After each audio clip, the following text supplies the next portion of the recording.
baltaukšņa audzes pakāpeniska nomaiņa ar egli. Sveiki! Tagad Graudulas mežs un vide. Šodien stāsts no vienas audzes, kur ir apaudzis lauks, un tas baltauksnis ir pamazam izaudzis, un viņš tiek pakāpeniski nomainīts ar nākošo sugu, kur nāk iekšā.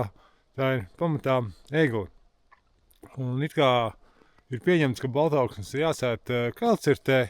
Jā, tā, protams, var darīt, tad tur izaug viss apakaļ un ir tās paaugas eglis, ja tur tādas ir bijušas, viņas bieži vien ir apdegušas un mocās pirmos gadus. Šeit ir veikta pirmā karājas kopšanas cirta kaut kādus gadus 5 apakaļ, ir izņemts ārā viss pieaugušais resnākais baltauksnis, kas bija sasniedzis staru, un pa vidu vēl izņēma pilnīgi bezcerīgo baltauksni. Un šobrīd pēc 5 gadiem ir veikta nākošā cirta, ir izņemta nākošā porcija ārā ar baltauksni, kurš ir atkal bija sasniedzis staras izmēru. Un šobrīd var redzēt, tās eglis izskatās ļoti labi. Viņām ir izcili liela pieauguma. Tāpat kā augšā, tad tās eglis ir 5 gados pieauguši gandrīz par 4 metriem varētu būt, jo tie pieaugumi tuvu pie metra gadā. Egli ir tāds nedaudz tomēr koks, kurš jaunībā mīl vieglā noēnojumā, un tas baltauksnis ir ļoti laba auklīte. Un kas te vēl notiekās, te ir vēl nāk iekšā arī kaut kādi sējās arī kādi kozoliņi. Tajā būs nākošais mežs pēc eglis, un droši vien, kad tā kā šitā pēc bioloģijas vispār ir slapjā gāži, tie var būt jāaugošiem. Te ir apkārtni ir melorēta un ir kļuvis sausāks, bet tāpat ir tā gāžas meža tips visos stūros lien ārā. Redzēt, te vēl arī ir atstāti oši. Te ir 1, 2, 3 oši.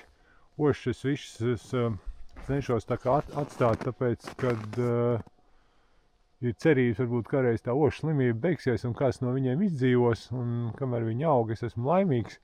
Un vēl foršāk, ka viņi dod sēklas, un ja tu tos ošus atstāji, tad tu vismaz dod viņiem cerības tā kā izaugt.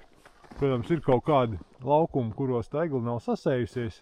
Te ir kaut kas ar nedaudz veikta papildinošā stādīšana, te ir kāds saldais ķirsis piestādīts.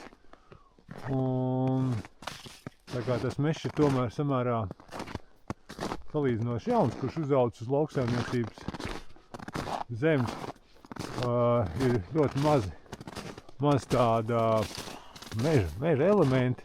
Tad veicot visus ciršanas darbus, cenšos sastāt ar tādus sausokņus, pussausos augšņus.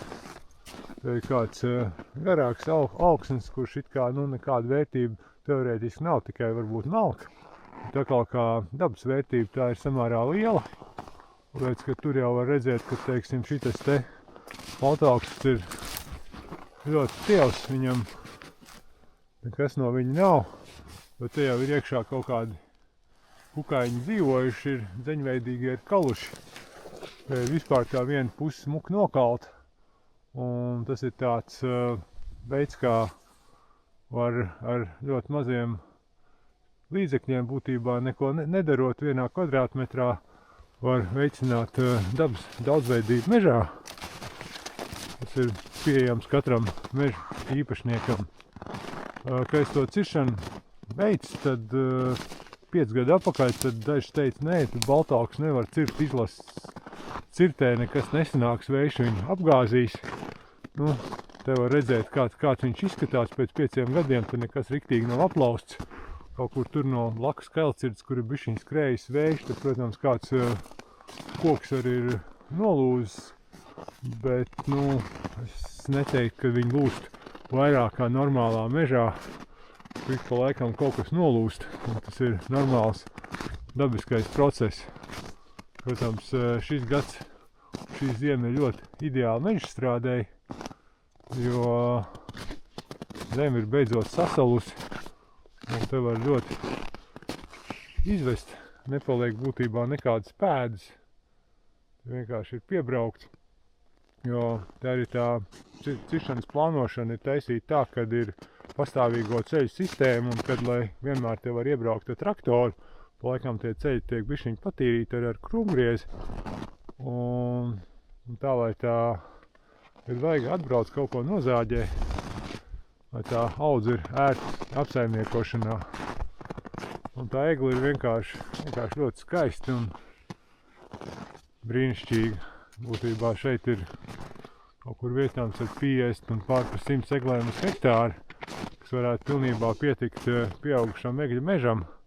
Un pa vidu tur aizpildās vēl kādu citu koku sugas, un no šitās vecās pļavas izaugs skaists egļu mežs ar platlapi piemaisījumu. Jā, tas bija tāds neliels ieskats manā mežā, kādā veidā es saimniekoju. Es arī sniedzu cilvēkiem konsultācijas par mežu apsaimniekošanu, par to, kādā veidā plānot cirsmas, kādā veidā atjaunot mežu, kā mežu kopt, par meliorācijas sistēmām, par robežu jautājumiem, par lauksaimniecības zemes apmežošanu. To es visu arī darīju savā mežā, un arī labprāt cilvēks konsultēja, kādā veidā viņam labāk strādāt savā mežā. Un nedaudz arī pats apsaimniekoju mežus Kurzemē. Paldies, ka skatieties! Atā, tiekās mežā!